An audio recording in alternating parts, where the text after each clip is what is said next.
Okay, so we've known each other for quite some time. Quite a lot, yeah. And before I forget, Becca's drink of choice. What is it? Margarita on the rocks. On the rocks. As a disclaimer, there is no alcohol in these drinks. We're gonna post this, and there's no alcohol. All right, tell me about your drink though. What's in this drink? It is Castaway Extra Dirty. What does that mean? I don't know. I think it's just Fresca lime and a little bit of cream. A little bit of cream. I like it.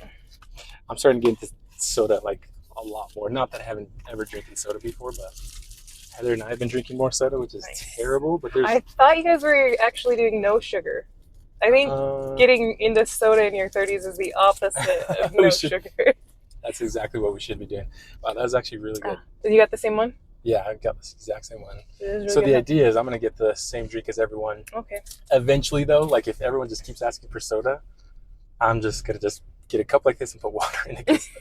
I'm not going to try to kill myself over trying to drink soda and stuff. Yeah, fair enough. Okay, Castaway Extra Dirty. I like it. All right, let's talk about your day. How have you been? Okay. Not necessarily today, but recently. How have you been? How have you been feeling? I've been good recently. Anything crazy going on these days? Well, just kids. Started a new job. It's going good. Solar, right? Easy. Yeah. Are you so you were working for another solar company, and that was the way that was set up, awesome. Are you that company? Awesome. Yeah. Oh, no, the way that was set up. Yeah, that was such a good company. Yes, we're not going to name names here. Yeah. But the way you won't be able to find them anymore, though. That's true, huh? So we can say whatever we want. Yeah. Your position, though, the way you set it up, which I think was done quite well, was you were kind of chilling. You were doing your job, but you had a lot of freedom too to get stuff done, which is nice. Mm-hmm. Are you in that same position with this new job? Yeah, basically, I think I have less people reporting to me, but I'm still doing kind of the same thing. I'm making a little bit more, so kind of ideal situation there. Work less, nice. Make more. That's the dream. That's right? Life motto. Work less, make more. I think that's something that I've always admired about you, Becca, where it's like I'm gonna get what I want, and I'm gonna find the path of least resistance to get to that point. is what I have based my entire life on. Let's talk to me about what you like to do outside of work. What does Becca Fernandez do when she's not working? Not working. Well, I do photography too, but that's kind of still working. Talk to me about photography. I am loving the creative aspect of it. I love being able to just create. I know you like to do art too, so it's good to have a creative outlet. I feel like I don't dive a lot into like the business side, because I actually don't want it to feel like a job. Again, obviously, least resistance. Obviously, I don't have a good outlook on jobs, so I try to not mix doing something I like with it being a job. I think you have a healthy outlook on jobs, actually, because I think people tend to become their jobs, right? Like this is who I am now. I'm a senior manager, blah blah blah, and that's who I am. But like you're the exact opposite. I'm like, I'm doing this because obviously I need money. Yeah. And that's it. That's the extent. Said that in like multiple interviews, and that's probably why I didn't get the job. Did you? I said, they're like, what is your career goal in this position? Like, I don't have a goal. I actually I need money, so I'm here, and I'm willing to do what you need me to do to make money. And I don't want to be here, but I don't think it's important for me to want to be here. You just want me to get the job done. Yeah, you want me to do my job, or you want me to do my job? That's what I'm going to do. Look at that. I would hire you so fast. Like, this person is just going to get the job done as long as they have money coming into their account. Yep. Done. Which is pretty awesome. Okay, but I did stop you, though. So photography, you like the creative side of things. Yep. I don't necessarily like the business aspect. I like being able to just work on projects that kind of speak to my soul. So I feel like motherhood or family sessions, those really anything working specifically with women and trying to help women to be confident in who they are. I feel like there's awesome. A lot of people who they'll say like, oh, I need to do a photo shoot, but I need to wait till I lose like X amount of pounds, or do you hear that a lot? Yeah, a lot. Wow, yeah. Or like get a lot of pictures of my kids and my husband, but like don't really focus on me. And that's kind of the opposite of like how it should be. And I'm guilty of having the same thoughts myself and stuff, but I feel like the more, especially with myself, like the more I just make an effort to take pictures of myself with myself in them, then the more I can kind of get over that. And I feel like that's kind of the same for other people. So I feel like I do kind of lean more towards mothers specifically. But yeah, I love to be able, I think a lot of people don't really like the editing side of photography. That's kind of the side that I actually do like. That's where I find a lot of peace. Yeah. A lot of peace and comfort to my soul just sitting editing pictures. Wow. Let's talk about more of the mom side of things. I think that's actually really interesting. I think I know you're into it because you like when you send out a post or you do a short share story, it's like, hey, I'm doing something. It's always like woman related, mom related, like I'm doing something for them. But it sounds like it's something that really is you value with moms. Tell me more about that. I don't think it was like an intentional like target or focus, but probably just kind of a natural thing. I mean, we all kind of, I think that experiences that we've personally had ourselves kind of make us lean towards having, I guess, more empathy for people in that same situation. So when I hear someone, I'm like, oh, like I'd love to take pictures of you. I'd love to take pictures with your family. Like, oh, but I don't really like seeing pictures of myself.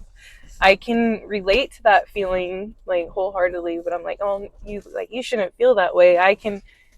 You look great. Your pictures look great. People are always, when taking pictures, like, oh, I know I look so awkward. Right? Yeah, like I know I look awkward. People like always as a joke, like, oh, edit 20 pounds out of my pictures and stuff. Like, but how you look, like that's how your family sees you. Your children don't look at you and be like, man, I wish my mom and dad looked 20 pounds thinner. They're like, oh, that's my parents. I am so happy to have pictures of my parents. So I love that you're doing that.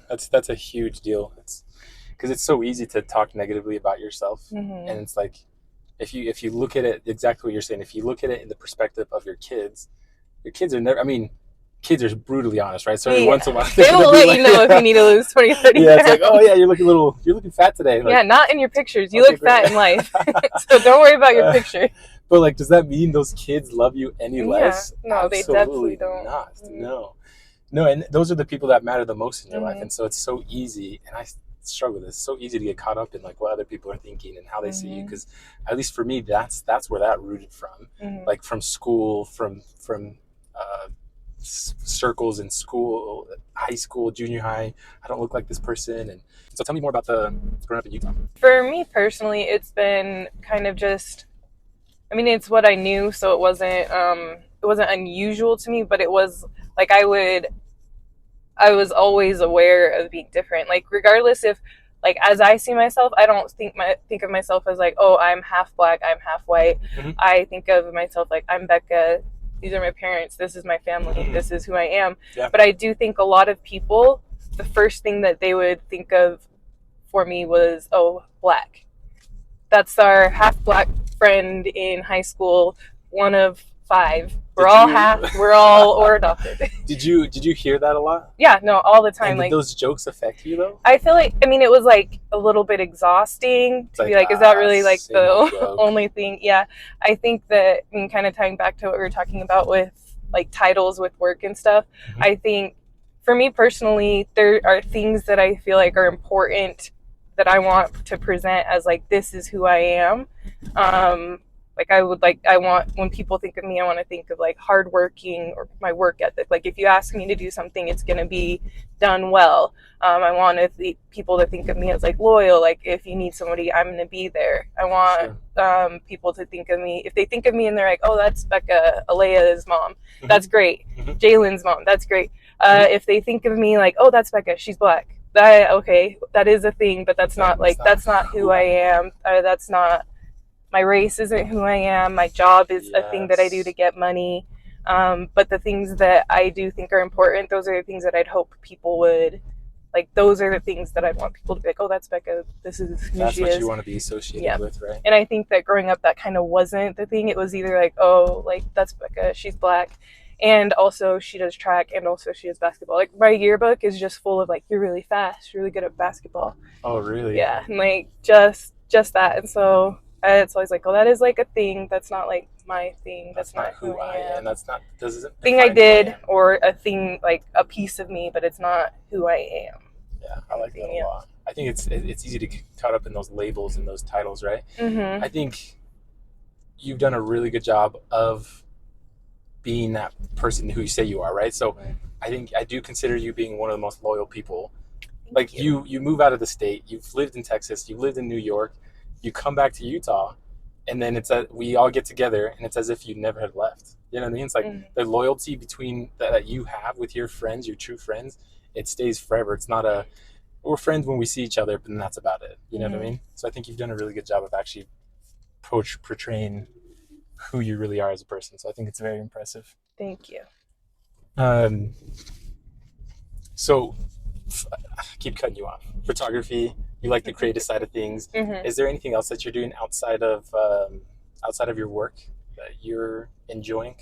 I mean, I'm trying to be a lot more mindful, I guess, of my like health and wellness, and um, I've been, I do feel like I think it's on trend to be concerned about like the chemicals we're putting into our bodies and stuff, but that is something that I've been On a little trend? bit. That's a good way to put it's that. it's on trend, but at least it's a good trend. Yeah, for sure. But I have been trying to be a little bit more mindful of like making sure that I'm intaking things that are healthy for my Yeah. body and trying to just in general be healthy. But that's something where like I feel like, especially being in kind of stay at home mom, I'm very busy because I'm working and at home. You still have that role, right? You still have that Yeah. responsibility. But I feel like there's things that I've wanted to do like education wise that I haven't been able to do. Partly because I kind of just right after school, like right after graduating college, just went straight. Like I was already kind of in a career, and so it didn't make sense to drop it and pursue something else. And then I started having kids, and so I've been home taking care of them. But Yeah. I've always been really drawn to kind of nerdy physics, like physics and of course like wellness and taking care of our bodies and stuff. But I've been really drawn to some of those like harder sciences, and like my dream was to become um, like go into kind of robotics with physics and Whoa, work in like with prosthetics. Wow. To try to get like behind some of that like new technology, because I know they're doing a lot of research with pairing, like trying to use like Bluetooth technology and stuff to pair prosthetics with your nervous system to help people who have like they're paralyzed or they've lost limbs and things, like be able to have like some normalcy in life. And those are kind of things that I was really interested in college. And I feel like that's kind of something where like there's a piece of me that wishes that I could still be kind of doing that, but I know I am really busy and I wouldn't really like I don't really have the time to add that to your dive plate, into right? that. But Makes I sense. feel like there's a piece of me that like that's what I want to be doing, or like I would feel a lot more, I don't know, fulfilled to be doing something like that. That's actually, I don't think I ever knew that about you. I think that's really cool. I know you've been into the sciences. You went to school for, what was it that you went to school for? Exercise science, right? So it's like you got to know that was step the one. body. Yeah. You said it was the dream. Like Mm-hmm. at some point in your life, it was the dream. Do you have? It sounds like it's still kind of there, right? But more on the back burner. Do you have a current dream? I mean, I have like I want to say not like I wouldn't say that I'm focusing on a different dream. It's probably still like on the same timeline. Like I'm okay with the idea of right now that's not the time to be heavily pursuing that. I can still like I can do my own research and my own learning and stuff on the side, but I would love to actually go back to school and still kind of pursue that when I don't have young children at home, relying on me. But like my current, I wouldn't say that anything I'm doing in a job is like my current dream. Like I said, it's still just it's my job and it's a thing I do for money. Something that needs to get done. Yep, something that needs to get done, and I'm doing that while taking care. I mean, I think maybe when I don't have like a baby at home, then I can have more time to get back into pursuing dreams. And for focused on that, right? Yeah. What's the ultimate dream for you? The ultimate dream for me would be nothing to do with a job, to be doing something, honestly. Which I think is awesome. But it would be the ultimate dream would be I wake up, I'm with my family, my children are... Is there, sorry to cut you off, is there a time frame, like when you think of your ultimate dream, are you like, my kids are older or their current age right now, or like how does... No, I'm like end of my life, I'm looking at it and this is like mission accomplished. I like, okay, go on, sorry. Mission accomplished is my children are able to be self-sustaining on their own, where they don't have to rely on like their government or their like other people to do everything for them. Of course, like we need community and we need to be able to help each other out. Mm-hmm. But I don't like relying on other people, and I don't like having like being like, if this person wasn't there, if this resource wasn't there, I could not survive. So for me, my dream would be my children are in a situation where they have gained the knowledge and life experiences to be able to provide for themselves and their families and be okay without having like everything else that, like, I don't know, I feel like there's a lot of stuff that kind of clouds our minds and and our ability to kind of focus on what's important. And for me, my dream would be that my kids are also in the position where they're looking on their lives and be like, I got this, I can do this, I got what I need. Mm-hmm. They feel self-sufficient. Self-sufficient with what they have, Which is impressive. I know we've talked about in the past about you, like specifically being self-sufficient and potentially moving to Hawaii and just living off-grid. Is that part of your dream too? And this is in Hawaii. This is all in Hawaii, by the way. And that part of the dream is not like end of life, yes, I'm in Hawaii. That's like next month in Hawaii. Next month, like ideally the sooner the better. Tomorrow, ideally yesterday. Because you guys, okay, so your husband Al, he's also in solar. So you guys are both in the solar industry, and you understand and have a really good idea of how the whole thing works. And so it sounds like you'd want to have off-grid. Yep. You understand the whole solar thing. You guys manage and maintain partially off-grid. Partially. We're also bougie. Tell me about that. How does that fit into the off-grid? So we can be self-sufficient, happy with what we have, as long as we have what we need and what we want. No, so we would want like running water, and that's why we would want like... Okay, I get you. We would want solar so we could actually have electricity. Yeah. We want plumbing, but like we want to be able to raise our own food, livestock, have our own like land. A farm, just the whole thing.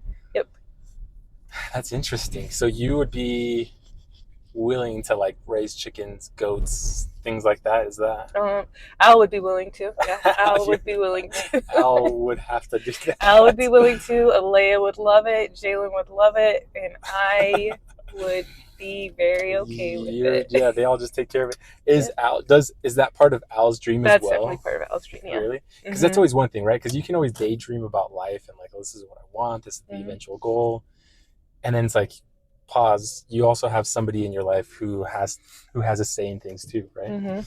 So it sounds like you guys are both aligned in that aspect, though, with the eventual. We're going to be living in Hawaii off grid at some point in our lives.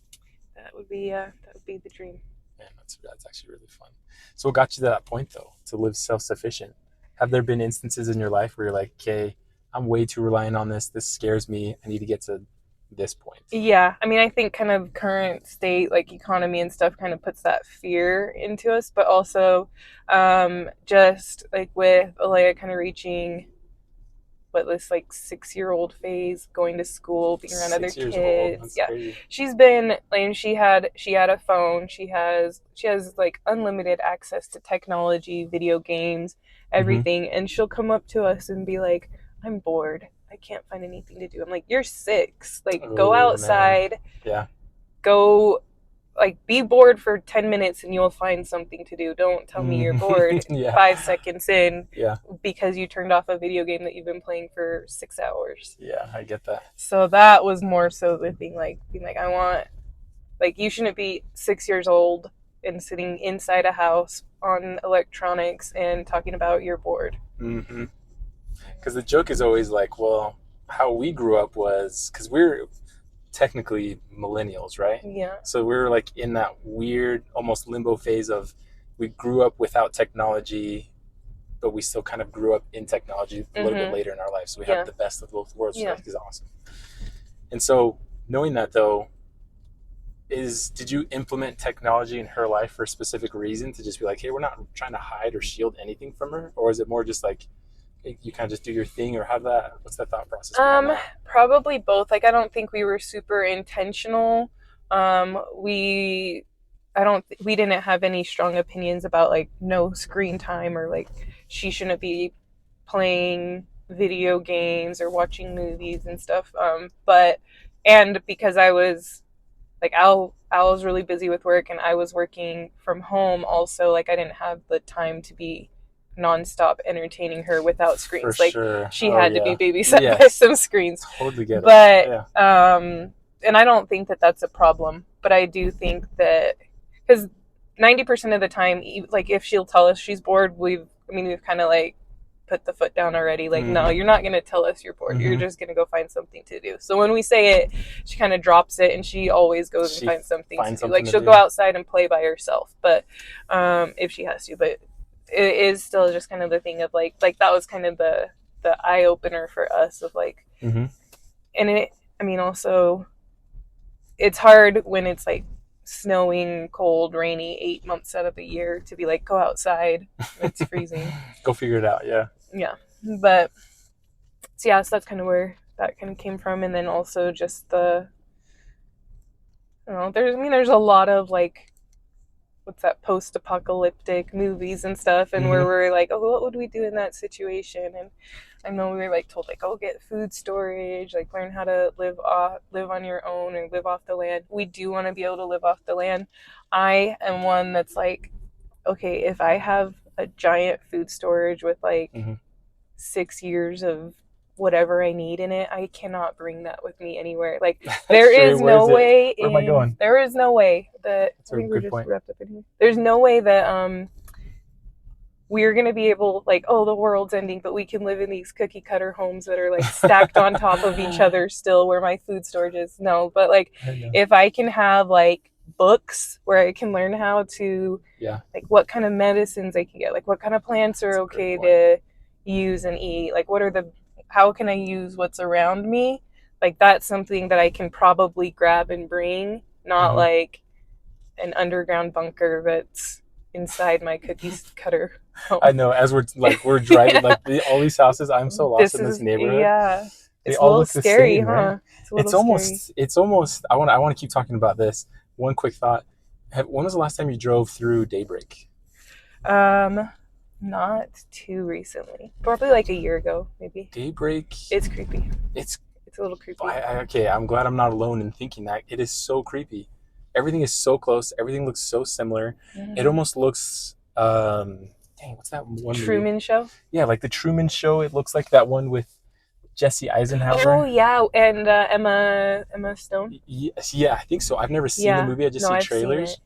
But it's the same thing, right? Yep, and like so everybody like pulls out at the same time and then drives away at the same time, and they can't leave, and we can't leave right now because we're stuck. Yeah, I gotta turn around. But it's a creepy feeling. It is. Yeah. I drove there. It probably was a year ago too. Unsettling. Very unsettling. I'm just going through this, and it's like, my gosh, like if I got on top of this roof, all I'm gonna see is the exact same roof, the same color scheme that they have, the greens, the yellows, the blues, or whatever they have. So interesting. Yeah. That's also probably part of wanting to like not be right here.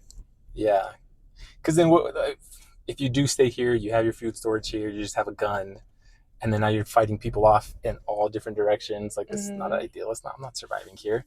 Hence the Hawaii bunker that you guys are going to have, which we are definitely going to go to if it ever comes down to it. If you can make it, you got to get on a plane early enough. That's true. We got to time it. Yeah. All right, who knows? Hawaii also might be Texas. Might not be that good of an idea. An island is great. An island is great if whatever's going on can't reach us, but it's not like an easy escape. Yeah, that's true. We have to have our full escape plan. So it depends on if we're dealing with like zombies or if we're dealing with just zombies. People. Yeah, it also depends on the type of zombies too. Oh yeah, no, well, type of zombie. If we're dealing with like World War Z zombies, I'm actually looking to get bit right away because that's an improvement. I'm not going to. They're apex predators. That's that is improving upon our current state. But if I'm going to be like a Walking Dead zombie, it sounds like you've put some thought behind this. No, this is family conversations Fernandez style. Every time we go past a graveyard and Alea cries about zombies, we're like, well, if they were here right now, what are you doing? And also, what type of zombies are they? Is this like is this a fungal brain zombie? Is this a virus? That's so awesome. It's true though, because it's like, yeah, if we're going against World War Z zombies, then it's like, yeah, go ahead and bite me. Yeah, no, I'm done. That's crazy. There's no way I'm surviving that. But yeah, Walking Dead zombies, easy. You can live for a long time with that. It's almost your fault if you get got by them. What's your weapon of choice though? Have you seen the actual show? Do you have some ideas and some tips and hacks in regards to World War Z zombies? I do like what's her face, Michonne's Catan. Sword. Double edged. It's silent. So it's not going to attract. You don't have to. I mean, because like you've got like crossbows, right? Okay, I never see you guys going back and taking your finding your arrows. Those are gone. Yeah, those are not an unlimited ammo. No. Cheat code or anything. I want something I can keep on me, but then at the same time, you got to be kind of close to use that. So. Yeah, that's difficult. I'm gonna miss 9 out of 10 times. And those 9 arrows are gone. If you miss, that's not so good. No. All right. How do we get back to your house? Oh, we're just going to turn right here. It all looks the same. It's so funny. This old neighborhood right here, older, and then you look right here, and white. No, we've had, when we first moved in, it was one Saturday, I went out and 4 of our neighbors mowing their lawns at the same time.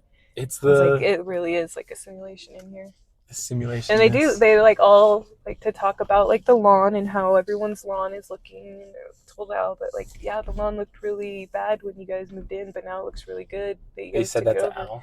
Yeah, right here? Right here, about whoever was there before us, and so they really do care about the lawn. Huh? When I bet part of the Joneses. Yeah, I bet if it were part of if the apocalypse did happen right now and everyone stayed right here, they wouldn't be coming over to steal our food or anything like that. They'd be like, are you gonna mow your lawn? There's zombies outside. What do you mean? Am I gonna mow my lawn? Oh my gosh. The HOA, we're receiving an HOA notice about the lawn. Yeah, the president of the HOA, it's like, okay, you're in violation. This is while still not a zombie. Allowed. Oh my gosh.